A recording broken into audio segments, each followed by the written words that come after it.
Bon, j'ai aménagé ce petit coin au moment de l'arrivée des nouvelles machines et je vous l'ai jamais montré, et pour cause, c'était toujours crado, c'était impossible à montrer. Mon idée, ça avait été de faire un plan de travail ici recouvert d'une plaque offset donc en aluminium pour pouvoir y poser les pierres pour l'affûtage.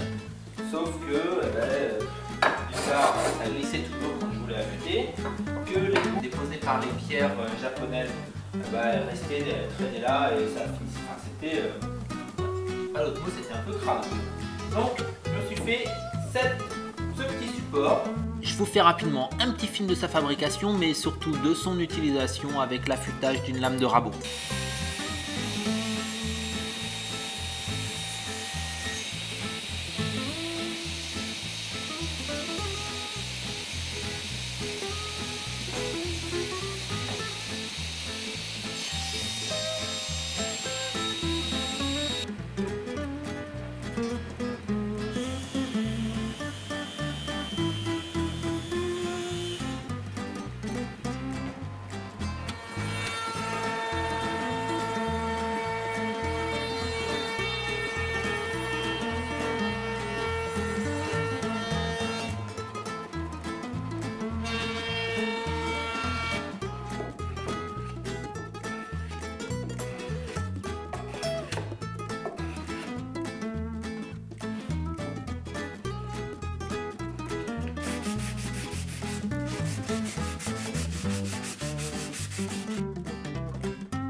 J'ai pas verni les baguettes parce que vous voyez là, mes pierres elles ont déjà des épaisseurs différentes. Donc le support, il a vocation à rester. Par contre les pierres, elles ont vocation à être changées.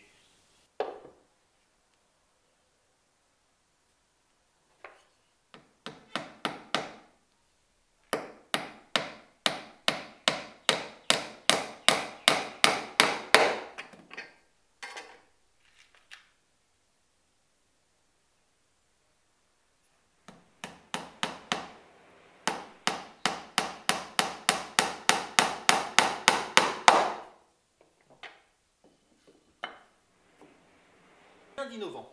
Une seule chose, des petites rainures devant, derrière, qui permettent de le caler, mais de le déplacer également. La rainure du fond légèrement plus profonde, ce qui lui donne une toute petite pente. Ici, une gouttière qui permet à l'eau de s'écouler. J'affûte parfois avec des ronds, parfois avec des 8, mais la plupart du temps, par des allers-retours ici, avec le poignet bien rigide et deux doigts ici, qui me permettent de garder contact avec la pierre et de tout de suite sentir s'il y a une variation au niveau de l'angle. L'avantage de ma nouvelle station, c'est que je peux laisser couler l'eau et je suis jamais à sec et j'ai pas de boue épaisse qui se crée. Et ça, j'aime bien. Après, les standards de l'affûtage, c'est toujours pareil. C'est deux plans qui doivent se rejoindre le plus nettement possible. Une fois qu'on est passé sur la grosse pierre et qu'on commence à sentir un morphile sur l'arrière, on décale, on change de pierre.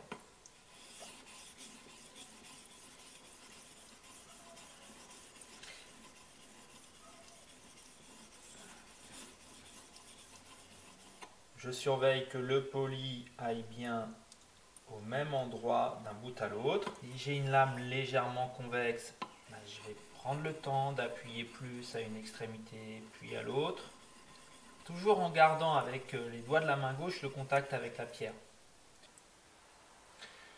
Donc maintenant que je sens bien mon morphile derrière, je pose ici, je rabats en tirant.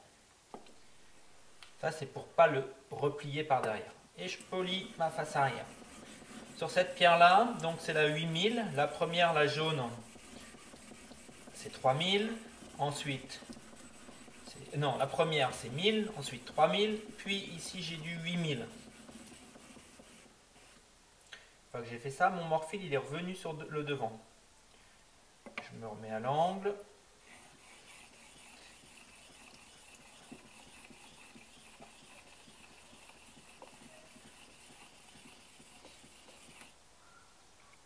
Je le ressens à nouveau.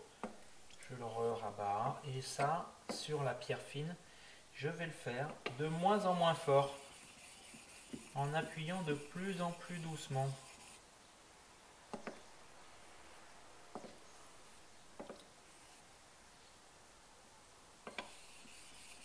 Sur la fin, je peux également très légèrement passer comme ça, je trouve ça pas mal. Voilà. La fin pour l'affûtage, c'est ça. J'ai simplement un cuir, c'est un cuir de zébu. Hein. Sur l'arrière, j'ai du grip. Alors le grip, il est là, il va me permettre d'avoir une stabilité. Et il est surtout là pour, quand mes pierres sont sèches, avant d'affûter, donc, ben, je peux éventuellement les repasser par-dessus pour les rendre plates. Si jamais j'ai un assez gros décalage à rattraper et que la pierre diamantée n'est pas suffisante. Donc ici, un peu de pâte à polir. Ça ne sert à rien d'en remettre à chaque fois. Je sèche ma lame.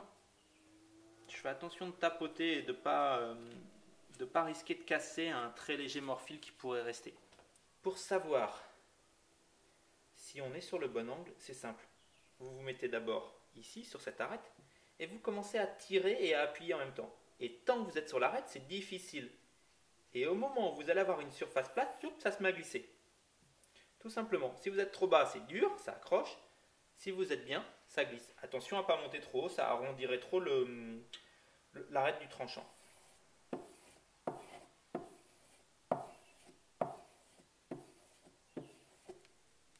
Voilà.